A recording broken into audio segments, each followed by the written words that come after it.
जन जन के सेवक, गरीबों के मसीहा, सभी के दिलों पे राज करने वाले आपके चहेते ग्राम पंचायत मिर्जापुर चहलवा से चल पड़े हैं विकास की ओर। विकास की गंगा बहाने कर्मठ, ईमानदार, जुझारू, संघर्षशील प्रधान पद के प्रत्याशी आशीष प्रताप सिंह आशु भैया जी। तो याद रखिए, अब की बार अपना प्रधान आशु भैया को बनाना है। अपने ग्राम पंचायत में विकास की गंगा बहाना है। गायक अभिषेक सिंह।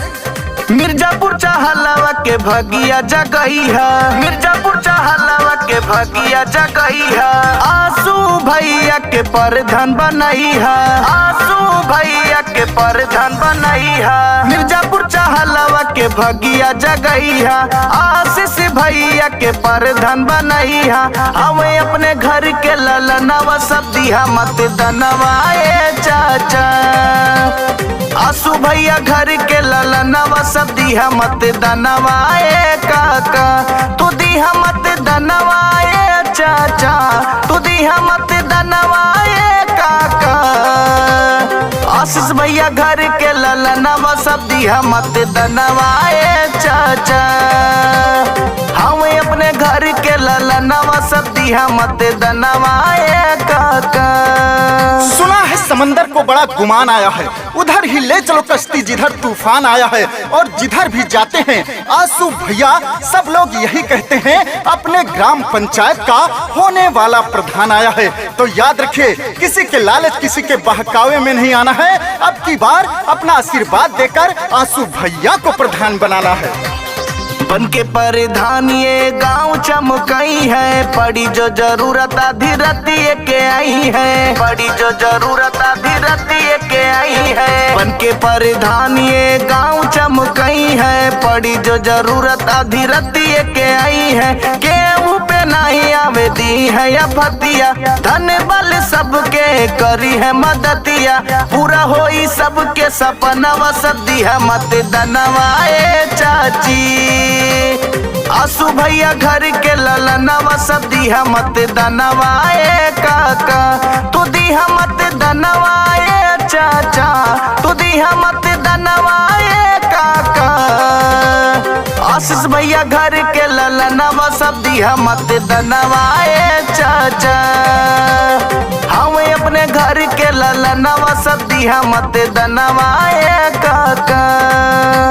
खेतों में, खलिहानों में, जनता के अरमानों में हर पल मिलेंगे गरीब मजदूर किसानों में आशु भैया जी। जात पात में कोई भेदभाव नहीं करते हैं, सबको अपने गले से लगा के रखते हैं। सबके सुख दुख में हमेशा खड़े होते हैं, सबकी मदद करते हैं। तो याद रखिए, कृष्णा कृष्णा हरे हरे, आशु भैया घरे घरे। आशु भैया जीती है हो अब की चुनाव में, हल्ला भइल बाटे चाची सब गांव गांव में, हल्ला भइल बाटे चाची सब गांव गांव में। आशीष भैया जीती है हो अब की चुनाव में, हल्ला भइल बाटे चाची सब गांव गांव में। बच्चा बच्चा हवे सब इनके दीवाना, बनेंगे प्रधान ये सब ने ये ठाना। अलग बहन के पहचानवा सब दिया मत दनवाए काका। आशु भैया घर के ललनवा सब दिया मत दनवाए काका। तू दिया मत दनवाए चाची, तू दिया मत दनवाए काकी। आशु भैया घर के ललनवा सब दिया मत दनवाए काका। हमें अपने घर के ललनवा सब दिया मत दनवाए चाचा। आशु भैया का कहना है, जब मैं प्रधान बनूंगा तो अपने ग्राम पंचायत मिर्जापुर चहलवा में हर गली में पक्की सड़क बनवाने का काम करूंगा, गरीबों को आवास देने का काम करूंगा, पक्की नाली बनवाने का काम करूंगा, विधवा विकलांग वृद्धा पेंशन पात्रित व्यक्तियों तक पहुंचाऊंगा। सरकार द्वारा चलाई गई सारी सुविधाओं का लाभ सीधे गरीब तक पहुंचाने का काम करूंगा। तो याद रखिए, अपना प्रधान आशु भैया, आशु भैया। दुखिया गरीब सबके सपना सजई है, मिर्जापुर चहलवा के नमवा बढ़ई है, मिर्जापुर चहलवा के नमवा बढ़ई है। दुखिया गरीब सबके सपना सजाई है, मिर्जापुर चहलवा के नामवा बढ़ई है।